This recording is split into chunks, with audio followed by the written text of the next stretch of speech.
SBS 뉴스입니다. 코로나19 신규 확진자가 어제 103명 발생한 가운데 국내 발생이 85명으로 수도권에 집중됐습니다. 이런 가운데 오늘도 수도권에서 교회를 중심으로 집단 감염이 발생했습니다.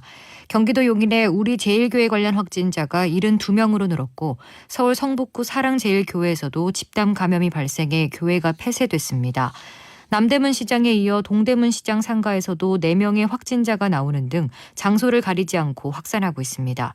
롯데리아 직원 모임 관련 확진자도 15명으로 늘었습니다.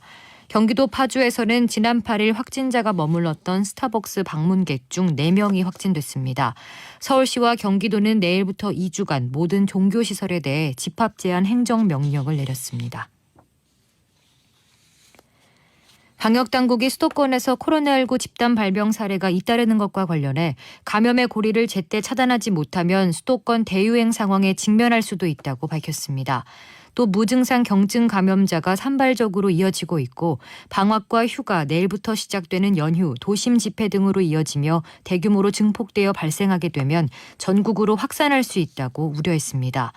정부는 연휴 상황을 분석해 이르면 다음 주 초 수도권부터 사회적 거리 두기를 2단계로 상향하는 방안을 논의하고 있습니다. 교육부도 감염 확산세가 학교로까지 이어지면서 다음 주 2학기 등교 방식을 다시 논의하기로 했습니다. 서울시와 경찰의 광복절 집회 금지에 반발해 보수단체들이 낸 집행정지 등 신청이 법원에서 연이어 기각 각하됐습니다. 서울행정법원은 자유연대 등 광복절 집회 신고 단체들이 제기한 신청 10건 가운데 6건을 오늘 기각했습니다. 우리 공화당이 낸 한 건에 대해선 심리를 진행하지 않고 바로 종료하는 각하 처분을 내렸습니다. 이에 따라 법원의 기각 각하 결정이 나온 집회들에는 서울시의 금지명령 효력이 유지됩니다. 서울시를 상대로 한 다른 3건의 집행정지 등 신청은 심리가 진행 중입니다. 대한의사협회는 오늘 정부 보건의료 정책에 항의해 총파업을 강행했습니다. 응급실 등 필수 진료를 담당하는 인력들은 파업에서 빠져 큰 혼란은 없었지만 전국 동네 병원이 3분의 1 가까이 문을 닫아 일부 환자들은 불편을 겪었습니다. 박능후 복지부 장관은 대화를 촉구하면서도 의대 정원 확대는 불가피하다고 강조했습니다. 의협은 정부의 입장 변화가 없을 경우 오는 26일부터 사흘간 2차 총파업에 들어가겠다고 선언했습니다. 폐점 매각에 반대하며 홈플러스 노조가 오늘 울산, 경남과 강원 지역 등에서 파업에 들어갔습니다. 내일은 서울 11개 점포를 비롯한 수도권 매장에서도 이틀짜리 파업에 동참합니다.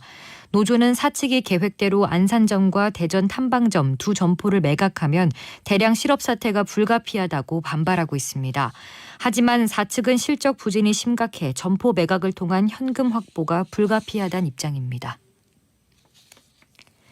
오늘 오전 11시 30분쯤 서울 영등포구의 한 주상복합 건물 지하 2층 집수정에서 작업하던 오피스텔 관계자 3명이 숨지는 사고가 발생했습니다. 처음 119에 들어온 신고는 감전사고로 추정됐지만 전기안전공사 등 관련 기관의 현장 점검 결과 누전 흔적은 확인되지 않았습니다. 집수정 안에서는 유독가스도 검출되지 않았습니다. 경찰은 건물 관계자들을 불러 시설이나 작업 과정에 문제가 없었는지 조사하고 있습니다. 환경부는 민간인 전문가를 위원장으로 하는 조사위원회를 구성해 최근 집중호우 당시 주요댐의 운영과 관리가 적정했는지 객관적으로 검증하겠다고 밝혔습니다.